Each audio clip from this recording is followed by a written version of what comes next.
आजच डाउनलोड करा आणि तुमच्या आवडत्या मालिकांचा आनंद लुटा। सावली, अगं सावली, काय झालंय? एवढं काय महत्वाचं सांगायचंय? वहिनी, मला कळत नाहीये तुम्हाला कसं सांगावं, पण मला जे सांगायचं आहे ना ते खूप महत्वाचं आहे आणि ती गोष्ट तितकीच मोठी पण आहे। पण मी ती गोष्ट फक्त तुम्हाला सांगू शकते। अगं एवढी का सिरियस आहेस? आणि अशी कुठली गोष्ट जी फक्त मलाच सांगायची आहे? कारण ती तुमच्याच बाबतीत आहे। माझ्या बाबतीत काय?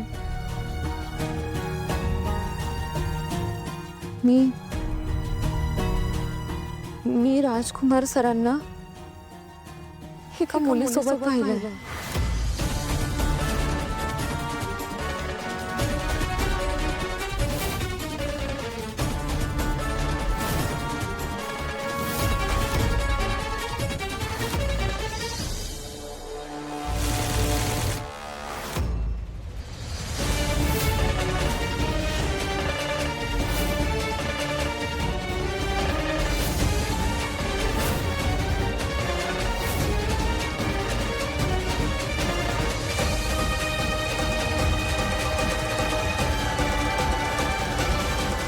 तू बघितलंस?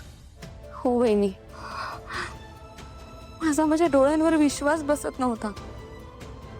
मला कळत नव्हतं तुम्हाला कसं सांगावं। हे खूप महत्वाचं होतं म्हणून मी सांगितलं। आणि हो, काल त्यांनी दारूच्या नशेत त्या मुलीच्या नावाचा उल्लेख केला होता। काय?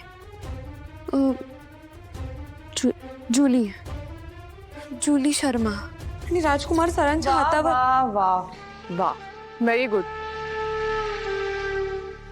सगळं तुझ्या प्लॅन प्रमाणे सुरू आहे। जो हेतू तू ह्या घरात घेऊन आलेली ना तो साध्य होताना दिसतोय।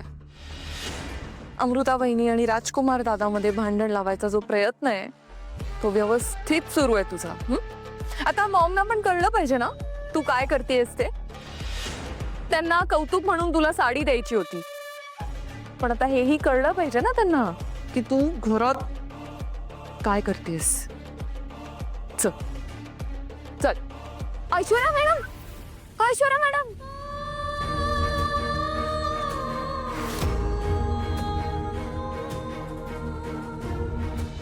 राजकुमार, एखादा फायनान्शियल क्वार्टर मी समजू शकते, पण इथे सतत लॉस दिसतोय। हाँ काहीतरी करायला हवंस तू।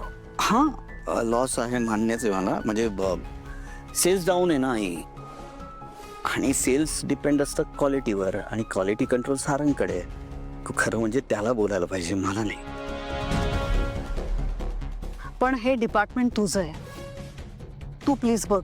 हो ऐश्वर्या मॅडम, ऐश्वर्या मॅडम, बोल। जे अमृता वहिनीला सांगत होतीस ना ते मॉम ना आणि बाकी सगळ्यांना सांग। काय झालं? काय होणार मॉम? आपलं घर उद्ध्वस्त करायची एक संधी ही मुलगी सोडत नाही। अरे देवा, आता काय नवीन करून ठेवलंय ना? ही राजकुमार दादा आणि अमृता वहिनीमध्ये भांडण लावत होती।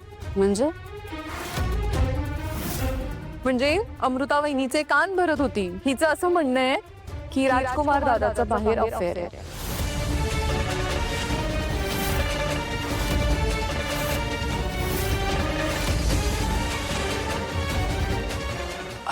कोणाचं?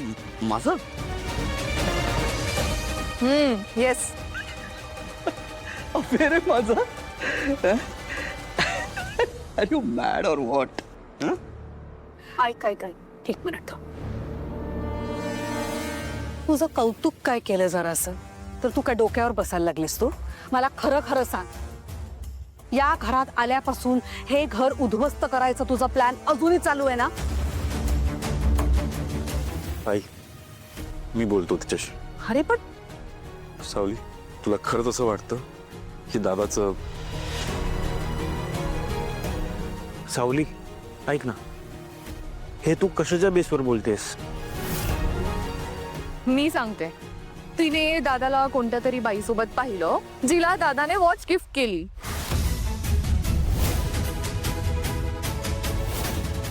आणि त्यावरून हिने ठरवलं की या दोघांचं अफेअर आहे।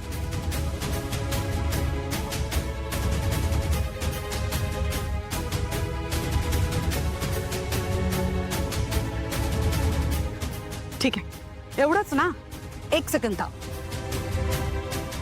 राजकुमार, माझा तुझ्यावर पूर्ण विश्वास आहे, अजिबात संशय नाहीये, पण कळू दे सगळ्यांना हा की तू खरं बोलतोयस. ठेव माझ्या डोक्यावर हात ठेव आणि सांग ही खोटं बोलते. बोल. काय अरे कळू दे ना सगळ्यांना. काय खाऊ द्यायचं?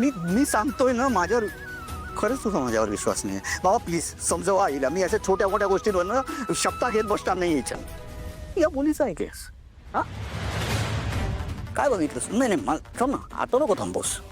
तिला अडवायला पाहिजे होतं ना, तू माझ्यावर ॲलिगेशन केलं तेव्हा नाही थांबवलंस, आता थांबायचं. काय बघितलंस का तू? आम्ही बिझनेस एन्व्हायरमेंटमध्ये राहतो. बिझनेस मॅनर्स म्हणतात, एटिकेट्स म्हणतात त्याला. आम्ही क्लायंट्सला महागडी गिफ्ट देतो, कारण बिझनेस डेव्हलप करायचा असतो आम्हाला. म्हणून मी तुझ्याशी बोलतोय. ए नजर खाली ठेवायची नाही. मी तुझ्याशी बोलतोय, माझ्याकडे नजर ठेवून बोल. काय जे काय बोलायचे ते बघितलंय ना हिने काहीतरी मला कोणाला तरी गिफ्ट देताना. मग ऐक ना, तेव्हाच का नाही आलीस मला विचारायला ही कोण आहे म्हणून? अच्छा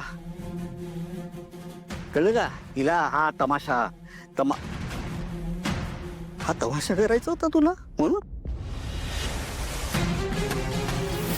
अगं मला तुझ्याशी बोलतोय मी सावली. मला विचारायचं नाही येऊन. चल मी बाहेरचा माणूस आहे असं समजूया. सारंग तुझा नवरा आहे ना, मग त्याला तरी सांगायचं नाही? तू विश्वास ठेवला याच्यावर? सावली काय केलंस आहे तू? काय केलं?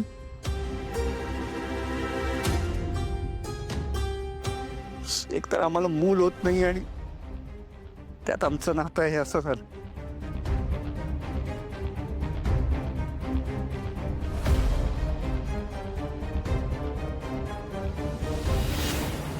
प्लीज प्लीज सावली, प्लीज यात भर नको टाकू प्लीज. झालं? खुश? तुला जे ऐकायचं होतं ते ऐकलंस? सावली, हे सगळं बाकीच्यांशी बोलण्याआधी माझ्याशी बोलायचं होतं ना एकदा तरी. माझा दादावर विश्वास आहे. दादा असं काही नाही करू शकत. आय एम सॉरी, पण ही गोष्ट मला पटलेली नाही आहे.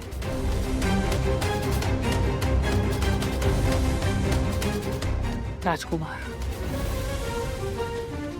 Relax relax.